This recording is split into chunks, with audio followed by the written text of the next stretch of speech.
He lost everything after the war and went into the mountains with only his dog. But what they found deep in the snow changed not just his life, it changed many others. Watch how one man's promise turned pain into purpose. Subscribe and write in the comments where you're watching from. The road wound endlessly through the open fields, the pale sun hanging low behind the distant hills, like an old lamp running out of oil. It had been a long drive, longer than the map suggested, and yet Nick Hunt didn't mind the silence. The hum of the engine and the steady rhythm of his breath were enough to fill the emptiness that years of war had left inside him. His right leg throbbed with a dull, familiar ache every time he pressed the clutch, a constant reminder of the shrapnel that had nearly taken it. But he had learned to live with the pain. It was the quiet that still frightened him sometimes, the kind of quiet that followed explosions and stayed long after the sound was gone. Beside him sat a black German shepherd with sharp, amber eyes that scanned the road ahead as if reading it. The dog's name was Shadow, and he had once been more soldier than pet. His thick coat shimmered under the weak afternoon light, his posture alert, his presence grounding. Shadow had saved Nick's life in Afghanistan, dragging him by the vest when a Humvee went up in flames, staying beside him through the long nights in the field hospital, and then through months of recovery that felt more like exile than healing. Now, the dog rested quietly, occasionally glancing at his master, as if to confirm that the road still led somewhere worth going. The truck creaked as Nick slowed to a stop before a rusted gate. The old wooden sign read, "Miller's Ridge Farm," though the paint had long since peeled away. Beyond it, an open field stretched toward a broken farmhouse surrounded by skeletal trees. The place looked deserted, a ruin swallowed by time, but to Nick, it looked like a promise. He turned off the ignition. The wind moved softly through the dry grass, whispering across the hills, and for the first time in years, he felt a strange calm. He opened the door, stepped out into the cool air, and drew a long breath that tasted of pine and dust. The silence around him was deep but not empty. It had the weight of something waiting to be rebuilt. Shadow jumped down beside him, landing soundlessly in the dirt, and together they stood staring at the house. Its windows were clouded with grime, the roof sagged near the chimney, and the porch tilted as though one more winter might break it in half. Yet something about it stirred in Nick a quiet determination. "Looks like we've got work to do, buddy," he said, his voice rough from disuse. Shadow's tail moved once, a slow thump against the ground, and then stilled. Inside the house, the air smelled of dust and cedar. The floors groaned under Nick's boots as he walked from room to room. Sunlight slipped through the cracked shutters, painting stripes across the worn furniture. In one corner stood a wood stove, cold but still intact. The walls bore the faint outlines of photographs once hung there, the ghosts of memories that had outlived their frames. Nick brushed his fingers across one of the outlines and whispered to himself, "It's still standing. That's a start." He began by opening the windows, letting the stale air escape. Shadow padded silently behind him, sniffing every corner, his tail sweeping through the dust. By dusk, Nick had built a small fire in the stove and sat before it, the flickering light reflecting off his scarred hands. He watched the flames dance and thought of the men he'd left behind, the ones who never came home, and the ones who did, but never really returned. He wasn't sure which kind he was yet. Over the next few days, Nick fell into a rhythm. He woke before dawn, made coffee on the stove, and worked until the sun went down. He fixed the roof plank by plank, replaced broken glass with makeshift boards, and cleared the overgrown path to the well. Every sound became familiar: the creak of wood, the clang of tools, the distant rustle of wind through the trees. The work steadied him, gave the silence a purpose. At night, he and Shadow would sit on the porch, watching the sky fade into a deep indigo. Sometimes Nick would talk softly, as if speaking to the ghosts that still followed him. "We're still here," he'd say, half to himself, half to the night. Shadow would glance up at him, ears twitching, and then lay his head on Nick's boot as if agreeing. The town nearby was small, too small to hold secrets, yet it seemed to carry them in every look. When Nick drove into the general store to buy nails and paint, conversation stopped. People nodded politely, but watched him with the caution reserved for strangers who might not stay. He didn't blame them. A man with a limp and a working dog that never left his side didn't fit easily into quiet places. He bought what he needed and left without explaining why he had come. He wasn't sure he could have explained, even if someone asked. It was at the small veterans clinic on the edge of town that he met Arthur Miller. The old man was sitting in a wheelchair near the window, his back straight despite the tremor in his hands. His face was weathered, the skin around his eyes like folded parchment, but his gaze was sharp, almost defiant. Nick recognized the look instantly, the mix of pride and weariness that only soldiers carried. "You're the one who bought the Miller farm," the nurse said, as Nick waited for his prescription. Arthur snorted. "That old place? It'll eat him alive." Nick smiled faintly. "I've eaten worse." The old man turned his head, studying him for a long moment. "You fought?" he asked. Nick nodded. "And lost, mostly." Arthur's mouth twitched. "Then you'll fit right in around here." When Nick offered to take Arthur back to the farm for a while, "Just until you get stronger," he said, the old man scoffed. "I don't need pity." "Good," Nick replied, "because I don't have time for that. I need help." Something in the younger man's tone disarmed him, and after a long pause, Arthur muttered, "You've got a mouth on you, son." 2 days later, a nurse helped Arthur climb into Nick's truck, grumbling all the way. Shadow sat in the back seat, his golden eyes fixed on the newcomer. "He bites?" Arthur asked. "Only people who lie," Nick said. The old man chuckled for the first time in a long while. At the farm, Shadow seemed to adopt Arthur immediately. The old man tried to wave him off, but the dog would settle by his chair each night, resting his chin on the man's knee. In those moments, Arthur's expression softened. Sometimes he would reach down and scratch behind Shadow's ear, muttering, "You've got more sense than most people I know." Nick watched quietly, realizing the bond forming between them. The three of them, man, soldier, and dog, filled the house with something that almost resembled family. It was on the 3rd week that Ellie arrived. Nick was outside repairing the fence when he heard the sound of tires crunching on gravel. A small blue car stopped near the porch, and a young woman stepped out, holding a basket and a sketchbook under her arm. Her hair was the color of late autumn leaves, her eyes steady but cautious. She stood still for a moment, taking in the sight of the house and the man by the fence. "You must be the one who dragged my grandfather out here," she said, not smiling. Nick wiped his hands on his jeans. Dragged might be an overstatement. He came voluntarily after a long argument. "He doesn't like doctors," she said, "or anyone telling him what to do." "We get along fine then." She studied him for a moment longer, then nodded toward the house. "I brought some supplies. Thought he might need them."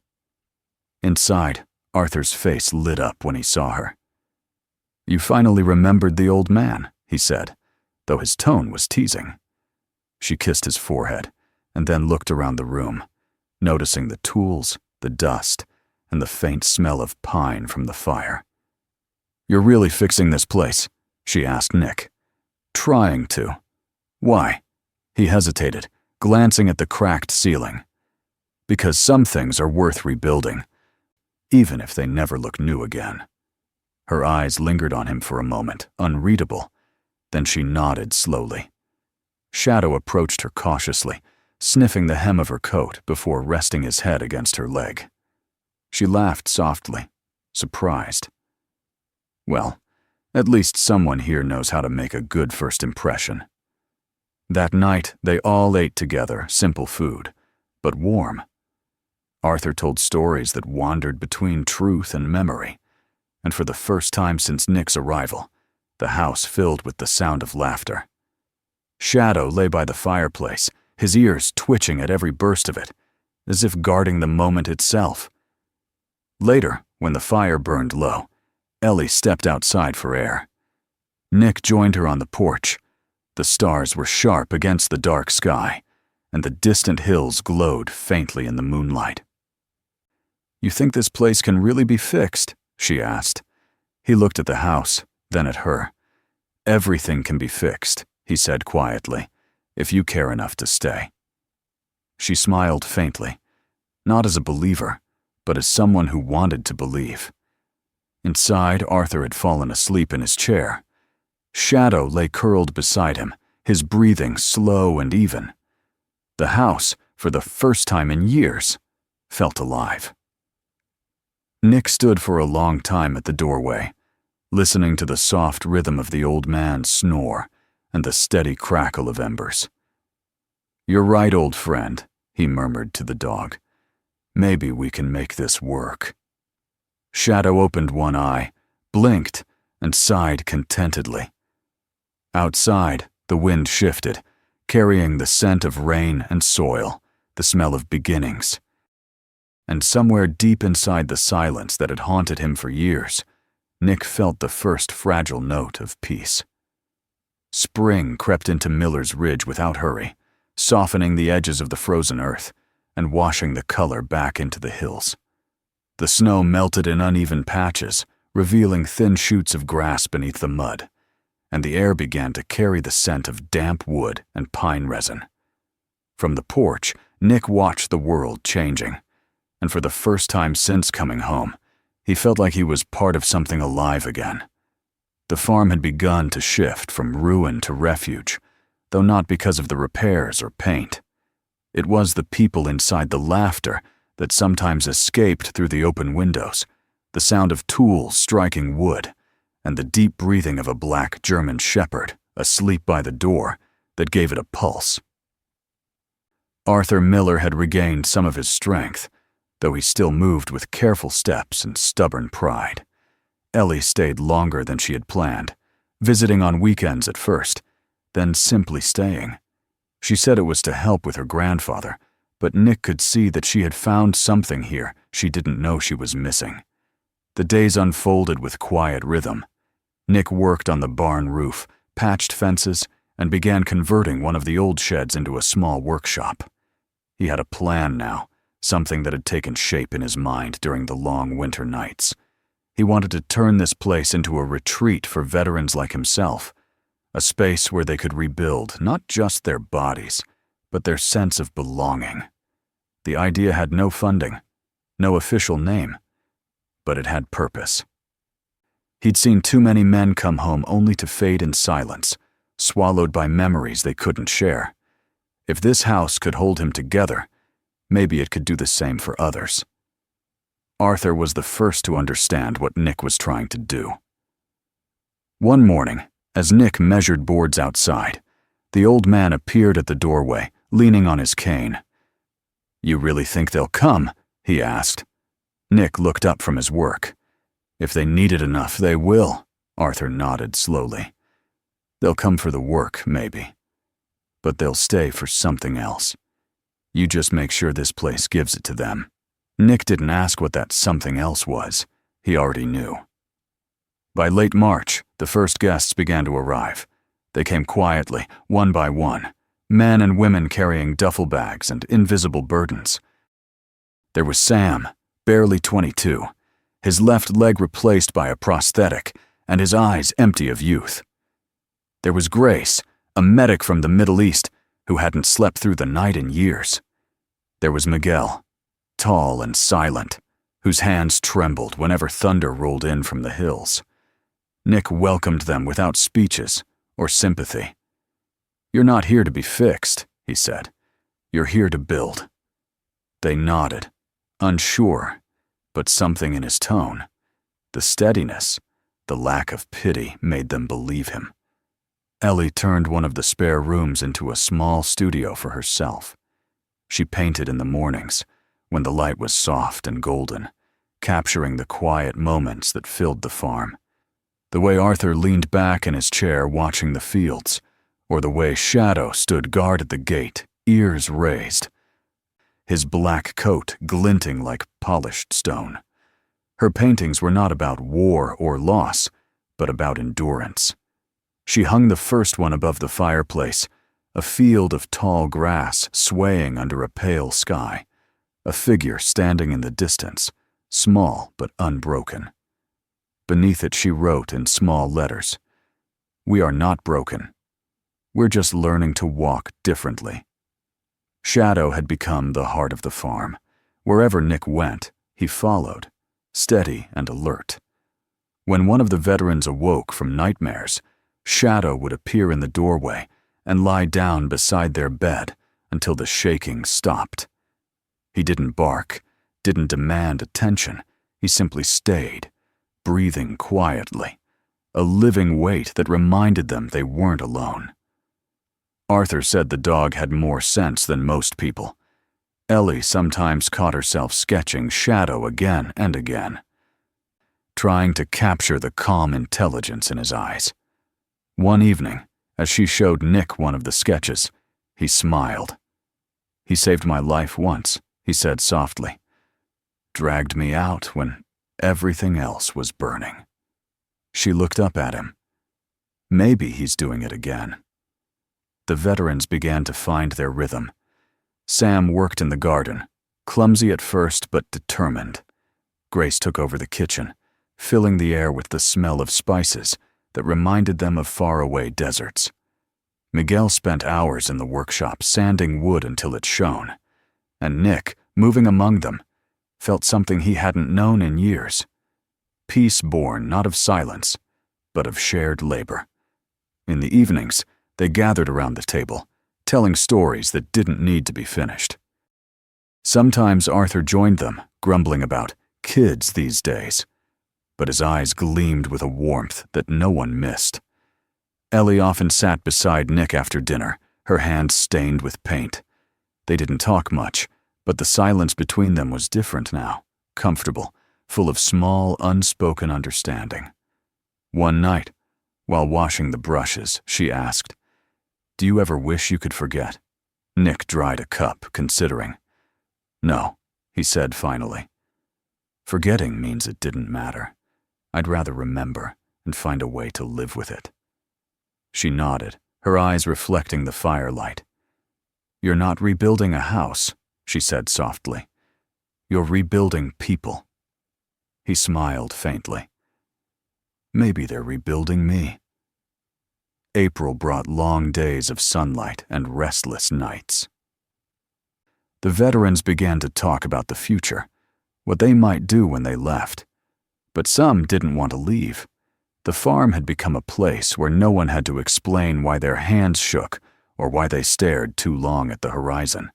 It was enough just to be there. Ellie's art began to reflect that change. Her latest work showed the farm at dawn, the figures of veterans, and the black silhouette of Shadow standing together in the mist. She called it, "The Ones Who Hold Us Steady." Then, one morning, Arthur didn't come down for breakfast. Nick found him still in bed, breathing shallowly, his skin pale as the sheets. The doctor from town came and left with a grim face. Arthur had a failing heart, and there was nothing to be done but keep him comfortable. For days, Nick and Ellie took turns sitting beside him. Sometimes, Arthur spoke fragments of stories, half prayers. One night, as the wind pressed against the windows, he reached for Nick's hand. "Promise me," he whispered, his voice thin as paper. "Promise me you won't let this place die when I do." Nick's throat tightened. "I promise." Arthur smiled faintly, eyes closing. "Good." Then I can rest."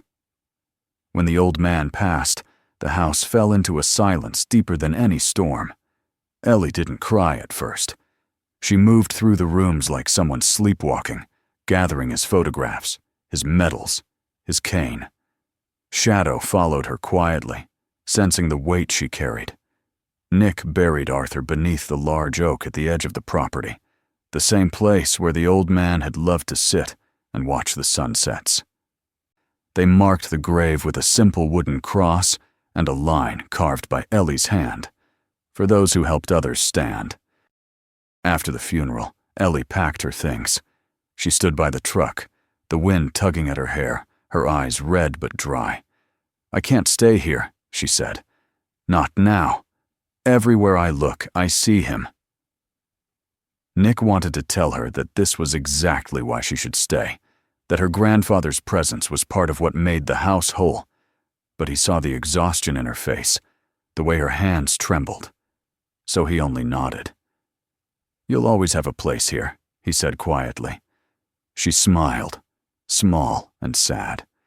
"Take care of them, Nick, and take care of yourself." She crouched to stroke Shadow one last time.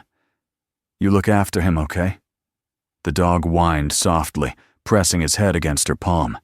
Then she was gone, the car disappearing down the dusty road until only the wind remained. Days blurred together after that. The veterans left one by one, promising to return, though Nick didn't ask when. Without their voices, the house felt hollow again. He worked through the nights, repairing things that didn't need repair, just to fill the hours. Shadow followed him everywhere, his paws silent on the wooden floor, his eyes always watching. At night, the dog lay at the foot of the stairs, facing the door, as if waiting for someone to come back. Sometimes Nick would wake to the sound of rain and imagine Ellie standing in the doorway, her coat wet, her eyes full of color again. But when he looked, there was only Shadow, sitting in the dim light, loyal and patient as ever. The loneliness didn't crush him as it once would have. Instead, it settled around him like a familiar coat.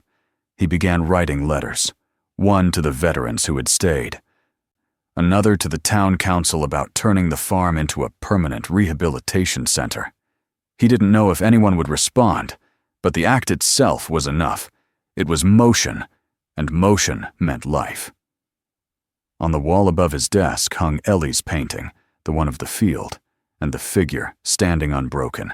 He found himself staring at it often, as though the brush strokes held a secret map forward. One evening, as the sun sank behind the ridge, Nick sat by the fireplace, the only sound, the crackle of burning wood.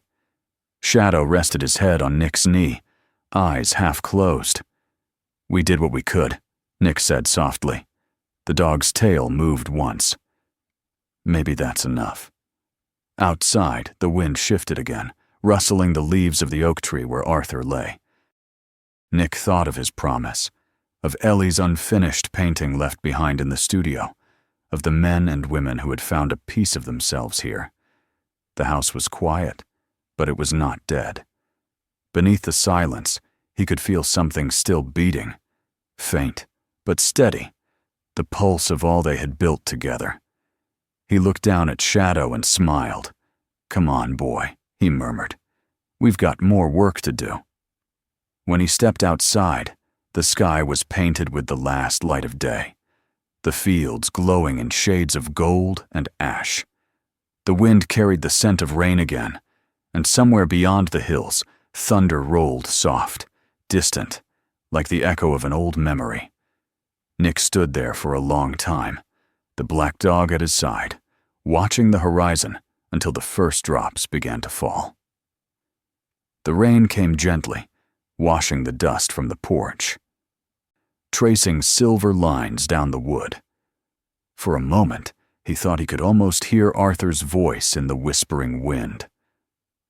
"Don't let it die." He nodded once, as if answering. "I won't." Then he turned back toward the open door, where the light from the fire spilled out into the night, and stepped inside. The house exhaled, the wood settling, the fire warming. And somewhere deep within those walls, in the space between memory and hope, something began again. The days after Arthur's passing stretched into months, blurring into the quiet persistence of early spring.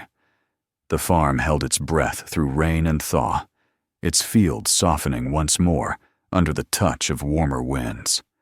Nick worked tirelessly, keeping the place alive not through ambition, but through promise. The promise he had made to the old man before the light in his eyes faded, the promise to keep this house breathing, to let it stand for something more than loss. The veterans had gone back to their towns, their families, their uncertain futures. But some wrote letters, small notes that found their way into Nick's mailbox every few weeks. They always began the same way. "I'm still walking." He kept them all in a small tin box on the kitchen shelf. On the hardest days, when the silence seemed heavier than the beams of the house itself, he opened it and read each letter slowly, hearing their voices again in the space between the words. Shadow never left his side. The black German shepherd had grown older, slower perhaps, but his eyes still carried that unwavering light of watchfulness. He followed Nick from barn to field, from porch to hill. His steps measured, his breathing steady. They were two survivors, bound not by command, but by quiet understanding. Sometimes, when the day grew long and the ache in Nick's leg deepened, he would look at the dog and think, "You're the only one who never left." It was in late April when the first sign of life returned to the road that led to Miller's Ridge. The morning had been still, gray with the kind of sky that held rain behind it, when the hum of a car engine rose from the distance. Nick was on the porch, sanding down a piece of oak, when he heard it. Shadow lifted his head first, ears pricking, nose twitching toward the road. A blue car came slowly around the bend, the same one that had disappeared months ago with a promise of never coming back. The tires crunched against the gravel, and then the engine stopped. For a long moment, the door didn't open. Nick stood there, frozen, the sandpaper motionless in his hand. When Ellie stepped out, the sight of her struck him with the same quiet force as the first spring storm, the kind that doesn't shout but changes the air forever. She had lost weight. Or maybe it was just the gravity of grief that had reshaped her. Her hair was tied back, her clothes simple, her face pale from long nights of painting or not sleeping. She held no suitcase this time, only a bundle of rolled canvases under one arm and a small bag of brushes and paints. Shadow rose from the porch and walked toward her, his tail wagging in slow, deliberate arcs. "Hey, old boy," she said, her voice catching halfway between laughter and tears. "Did you miss me?" The dog pressed his head against her leg, and she knelt, holding him close for a long moment. When she looked up, Nick was still standing by the railing, the sanding block in his hand, speechless. "I thought I'd finish what he started," she said softly. "What you both started." They didn't speak much after that. Words weren't needed. The rhythm of the place filled the spaces between them, the chirping of early birds, the soft thud of Shadow's paws on the steps, the wind sighing through the open windows. Ellie unpacked her paints in the front yard, setting up a large wooden frame against the outer wall of the farmhouse. She stretched a canvas wide and white across it, the size of a door. "You're going to paint out here?" Nick asked. She smiled faintly. "No. I'm going to paint on here." The realization dawned slowly. She wasn't preparing a painting to hang inside. She was about to turn the very house itself into a canvas. For days, she worked in silence, beginning at dawn and ending at dusk. The sound of her brush became part of the farm's heartbeat, blending with the scrape of tools and the bark of distant crows. Slowly, colors began to bloom across the wooden planks, deep shades of blue and gray, gold like sunlight on fur, white like the mist that rose from the valley in the mornings. Nick often found himself stopping to watch her, though he pretended not to. There was something magnetic about the way she painted. No hesitation, no sketching, only movement, as if she was remembering rather than inventing. Shadow sat nearby, watching as well, his head tilted slightly. The image on the wall began to take shape. A black shepherd lying at the doorstep, his body stretched out in quiet vigilance. Above him, she painted the faint outline of the farmhouse itself. Bathed in soft light, and across the top, she wrote in careful, steady strokes, "The house where we learn to walk again." When she finished, the two of them stood side by side, looking at it in silence. The mural caught the afternoon light in a way that made the dog seem alive, his painted fur shimmering with every flicker of the sun. "He's guarding the house," Ellie whispered. "Always." Nick turned to her. "You think he ever stops?" She smiled. "No, and neither do you." That night, they sat by the fire as they had in the old days, only now the chairs were closer, the silence warmer. The house felt fuller again, as if Arthur's spirit had returned through the walls, drawn by the sound of brushes and footsteps and laughter. Ellie leaned her head against the chair, eyes half closed. "He'd be proud, you know," she said. Nick stared into the flames. "Of you, definitely. Of me, maybe. Of both of us," she said quietly. In the weeks that followed, the farm began to transform again. The veterans who had once stayed there heard about the place reopening and started to return. Miguel came first, bringing his brother and a pickup full of tools. Grace followed, her laughter echoing down the hallway as if it had never left. Others came too. New faces, new stories. They helped clear the fields, plant a garden, build benches near the oak tree where Arthur rested. Nick filed the paperwork that made the center official, though the name came from Ellie's mural rather than any form. Second Step House. It felt right. Shadow, though older now, still moved with the same grace that had once saved lives. He spent his days greeting visitors at the gate, his black coat gleaming like polished stone. The veterans adored him. Children from the nearby town would come to play with him, and he would walk among them with quiet patience. Ellie painted him again and again, sometimes standing, sometimes sleeping, always with that same steady presence that seemed to anchor everything around him. Nick often said that the dog had done more healing than any doctor ever could. "He just knows," Ellie replied once. "He knows when someone's broken, and stays until they remember they're whole." The first summer festival took place that June. Ellie organized it almost single-handedly, a celebration of art and resilience. The veterans displayed the furniture they'd built, the paintings they'd made, the small crafts shaped by hands that once only knew how to fight. The townspeople came, curious and cautious, but left moved by what they saw. The local newspaper wrote an article titled, "The Place Where People Learn to Live Again." On the front page was a photograph of the mural, the black shepherd lying under the painted words. Beneath it, Nick's quote, "We're not heroes, we're builders." It was near the end of that summer that Shadow began to slow down. His muzzle grayed around the edges, his movements grew heavier. Nick noticed first, the way the dog lingered before climbing the steps, how he slept longer in the mornings. Ellie brushed it off at first, refusing to see the signs.